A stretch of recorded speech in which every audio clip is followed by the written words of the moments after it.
All right. Hi. Thank you for joining me today at the GAP MASLD MASH Community Network. My name is Erin Parkinson. I'm a nurse practitioner with Tampa General Medical Group. I work in transplant and non-transplant hepatology. And today we're here to talk about the diagnosis of MetALD and distinguishing that from MASLD. So we'll start with our first patient. We're going to talk about Ashley. Ashley is a 52-year-old woman. She's referred for evaluation due to an abdominal ultrasound showing that her liver is a little big, mild hepatomegaly, and increased echogenicity that is consistent with steatosis. Again, she's 52, she's Caucasian, her BMI is 29.4. She's feeling well, she doesn't have any complaints.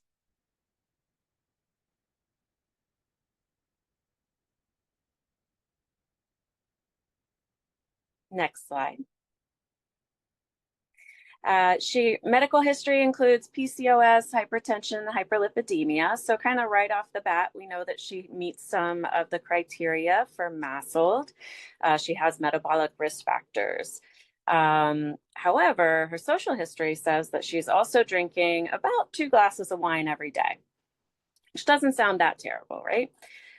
Physical exam, liver appears smooth, she's non-tender, you can feel the liver edge. Again, she has a little bit of a hepatomegaly. For medication, she is on medication for her blood pressure. She's on a statin for her hyperlipidemia. She takes a multivitamin, and of course she takes milk thistle because everyone does. We have her vital signs. We can see that blood pressure is a little bit elevated, 140/78. Again, we know her BMI of 29.4, so she is overweight. AST, ALT, you can see they're just a little bit elevated there. Total bili is not quite normal. It's at 1.2. Platelets are good, so if we're using that as a poor man's liver biopsy, they're greater than 150,000, so that's great. Less likely, anyway, to have cirrhosis. Her A1C is a little elevated, so she's meeting that criteria for kind of the pre-diabetes, and her triglycerides are a little bit high at 185. So we decide that we're going to further evaluate this patient, and we're going to do a FibroScan. So on FibroScan, she comes back at 11.4 kilopascals, which is concerning because that's consistent with significant fibrosis at stage 3. She also has severe steatosis with a cap of 310, so that's F3S3. So this is a patient we're worried about, and we need to intervene, as soon as possible to try to slow progression and hopefully improve her liver disease. So we need to make a diagnosis. In our previous nomenclature, we really didn't have a way to diagnose someone as, like a metabolic or non-alcohol fatty liver and alcohol fatty liver, of course, because they kind of contradict each other. But we know many of our patients meet this criteria where they have a fatty liver, they have metabolic risk factors, but we know that they're also drinking some alcohol. So we need a way to define this. So we have a steatotic liver. We have steatosis on ultrasound. We start with MASLD, so metabolic dysfunction associated steatotic liver disease. And then MASH is also in that category with metabolic dysfunction associated steatohepatitis. Then we have a different diagnosis, which is MASLD with increased alcohol intake. Well, how much increased alcohol intake, right? Because that does get a little bit confusing when we're talking about, is this really more alcohol predominant or is this more metabolic predominant? She could have, or other patients could have just straight up alcohol associated liver disease, where that is the primary and driving factor of their liver disease.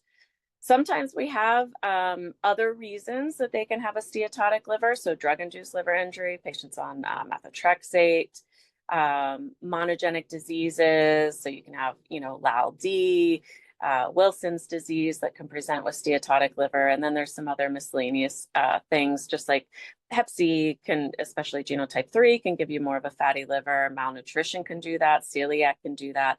And in some patients, we have cryptogenic steatotic liver disease, where we really can't identify a primary diagnosis. We just know that the liver is fatty.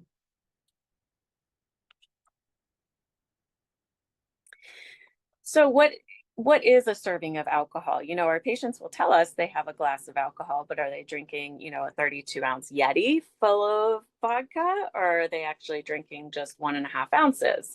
So these are the equivalents for, you know, one beer, one glass of wine versus fortified wine like port. Then you have your liqueurs, your brandy, cognac, and then the distilled spirits. So the hard alcohol or liquor is the 1.5 ounces is a shot. So we need to make sure we're talking about the same thing as our patients. You know, what is the serving? I always ask, like, what do you drink? Do you drink beer, wine, liquor? You know, tell me about it.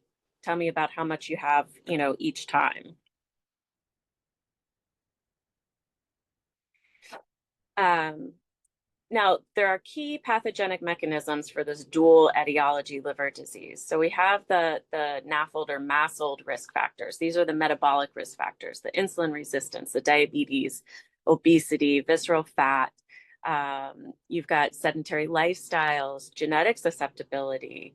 Then we can add alcohol intake. Both of those things contribute to liver disease, to metabolic dysfunction, impaired lipid metabolism.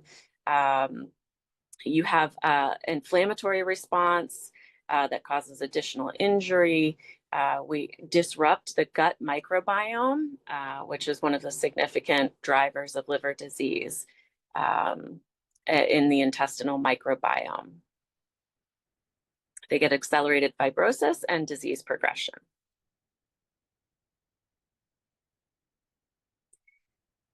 Now, if we're trying to figure out, you know, drivers of liver disease, so we're trying to figure out what's the primary driver of each person's liver disease. Is this more metabolic? Is this more alcohol? Is it truly the combination of the two?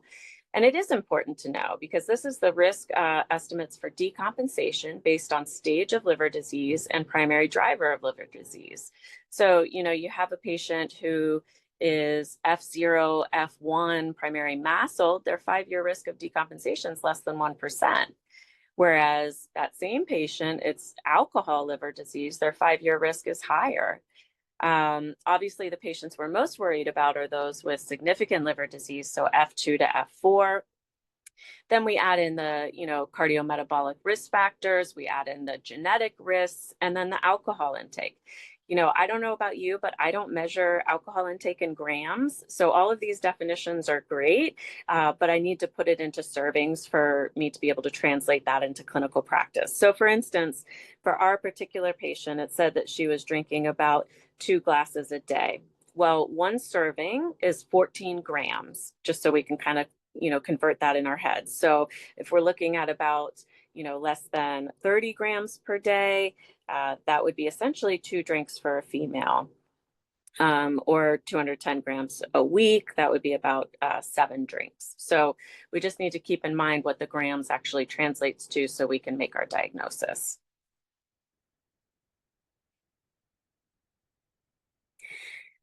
So how can we detect this? You know, we rely on the patients to tell us their history. If you look at a liver biopsy from a MASLD patient or MASH patient versus an alcohol liver disease patient, they're going to be identical. Their lab profiles may be very similar, if not identical. So how do we tell the difference? Well, we tell the difference primarily by history. So we do rely on the patient to give us that history. But what else can we do? What else can we figure out? So they have their fatty liver disease, their metabolic risk factors, alcohol intake, etc. Then we need to see how else can we quantify alcohol use. So we do have some methods or some diagnostics that we can use. You know, one thing is the PEth test. The PEth test is something that I think more and more of us are using. PEth test detects moderate to excessive alcohol use over the prior 2 to 4 weeks or so. And I just include that in my workup for chronic liver disease now. But for this particular slide, we're looking at other methods, such as using the AUDIT-C. So we can screen patients for alcohol use or dangerous alcohol use with that very brief questionnaire. We can look at other lab parameters. So their MCV, is it elevated? How high is their GGT? You can also look at a CDT, which is a carbohydrate deficient transferrin that detects alcohol over the past weeks or months. If we want to look at something else, there's also the ANI there, which is or ALI, which is the Alcoholic Liver Disease Index. It's a scoring system. It utilizes certain values, including the MCV, the AST to ALT ratio, the BMI, and the sex. And the higher the score, the more likely it is that it's alcohol driving the liver disease. There's hair testing they can do, a hair test, ETG. There's fatty acid ethyl esters. Those are all other things that can be used to screen for alcohol use. And then in this particular study that they were looking at, they found moderate to excessive alcohol consumption in about a quarter of our MASLD patients. So that means that we have an additional driver of their liver disease that we need to address. And if we don't address it, then we're not going to do anything that will, halt or slow down this liver disease progression. Okay. And we can just see the results there. Okay, so what are our gaps?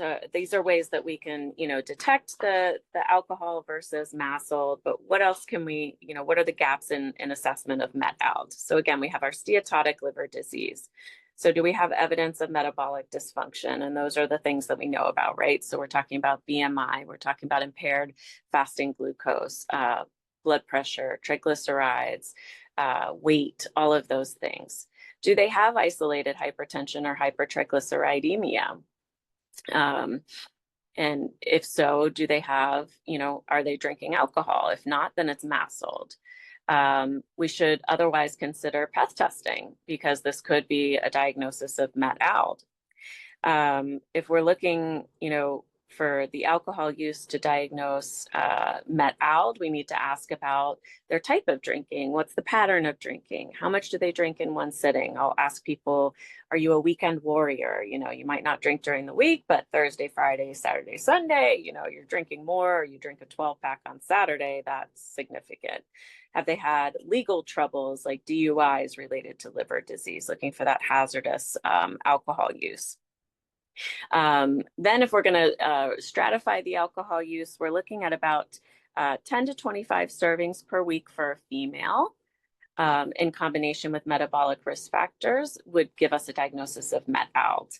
It would be about 15 to 30 servings per week for a male to meet that same criteria. And then their PEth test is going to come back at about 25 to 200. That's what someone drinking like that, that's what the PEth test would look like. Or is this more excessive alcohol use? So that's more than or equal to 25 servings of alcohol per week for a female, or more than or equal to 30 servings of alcohol per week for males. So that's about 3.5 to 4 drinks a day is what we're looking for, which will lead us to a diagnosis of alcohol-associated liver disease. The PEth will be greater than 200, and so that will be the primary driver of their liver disease and dysfunction. We're, of course, going to exclude the differential diagnoses, but this is a good pathway or algorithm to follow in order to make the diagnosis.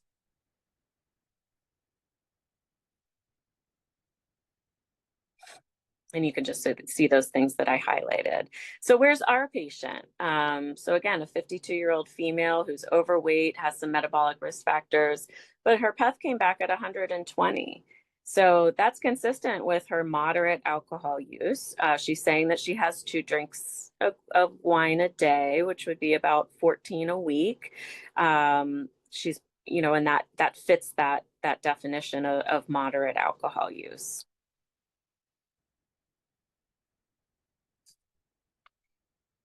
So PEth testing, we have the blood alcohol test, the blood alcohol concentration. Of course, some of our patients, when they hit the emergency room, they'll have a BAC drawn. Well, we can see in this graph the peak of the BAC and the PEth result. So within the first several hours, that blood alcohol concentration test, that will go up in value, and then it really comes down to 0 after about 8 hours from last alcohol use.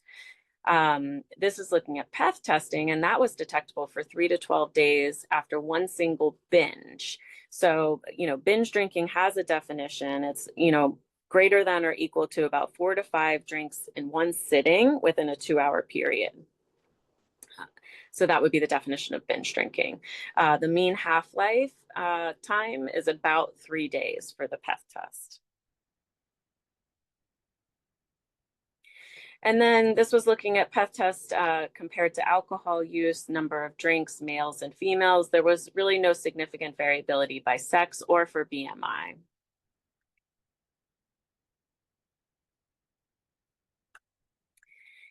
So alcohol use in individuals with excess weight. This was a study that was looking at, patients who were screened.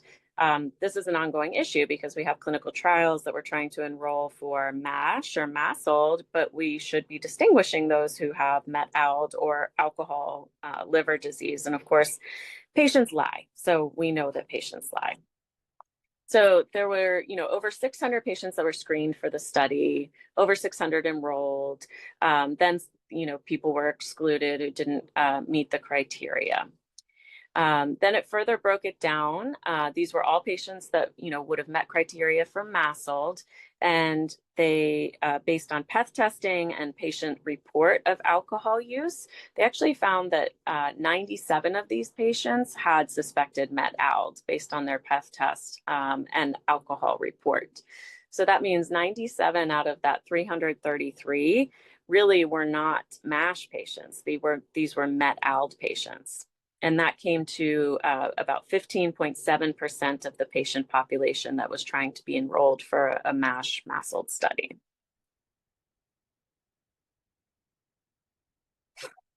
So 15.7%, at risk for MetALD. Back to our patient case. So we have that past medical history. We know she has metabolic risk factors, the hypertension, hyperlipidemia, PCOS. She's on medications for this, but we know she has her 2 glasses of wine per day.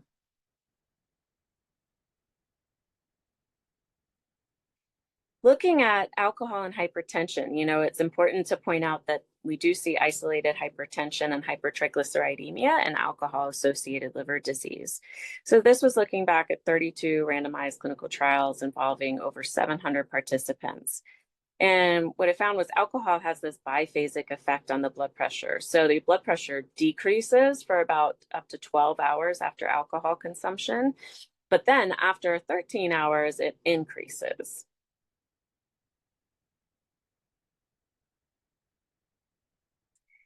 This is looking at alcohol and hypertriglyceridemia. So this is the mean plasma triglyceride concentration over the 10 hours after patients were administered 2 standard drinks of alcohol or water. So you can see the orange are the people who got water in either the hypertriglyceridemia group or the people who did not have elevated triglycerides. And the blue are the people who were given alcohol. So you can see that triglycerides do increase, of course, in patients who are drinking alcohol.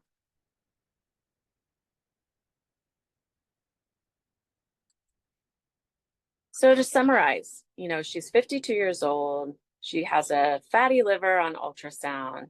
She's drinking about 2 glasses of wine a day, which is about, that's about 30 grams of alcohol per day. She has metabolic risk factors. She has significant liver disease. She's stage 3. She has severe steatosis at S3. We know that she's overweight. And we've made the diagnosis of MetALD based on her alcohol history, her PEth that came back at 120, and all of these other risk factors.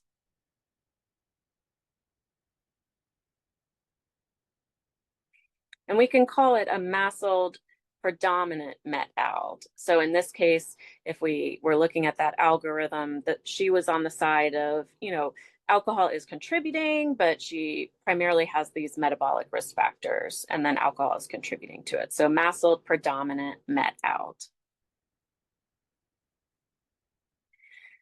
So what are our current treatments? What can we do for her? We're going to do the standard that we do for our MASLD MASH patients, talk about diet, which should be a Mediterranean diet, avoiding some of the, processed foods, high fructose corn syrup.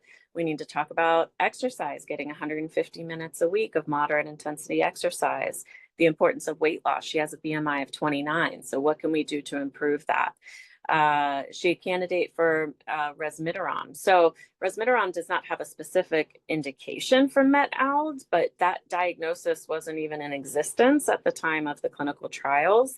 They did not exclude people who drank alcohol, but they did use PEth testing. What's our recommendations regarding alcohol use? She should stop. She has stage 3 fibrosis. She has significant fibrosis at risk for cirrhosis. She needs to completely abstain, not just decrease her alcohol intake. She needs to quit. And she needs HCC screening. She's a stage 3 fibrotic patient with both metabolic risk factors and alcohol contributing. She has an increased risk of liver cancer.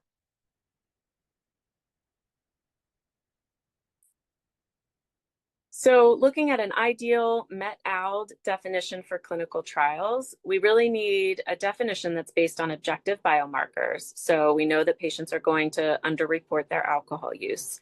We need to standardize the assessment of recent alcohol use. And we need a way to certify alcohol abstinence. You know, their PEth should be coming back negative to demonstrate abstinence.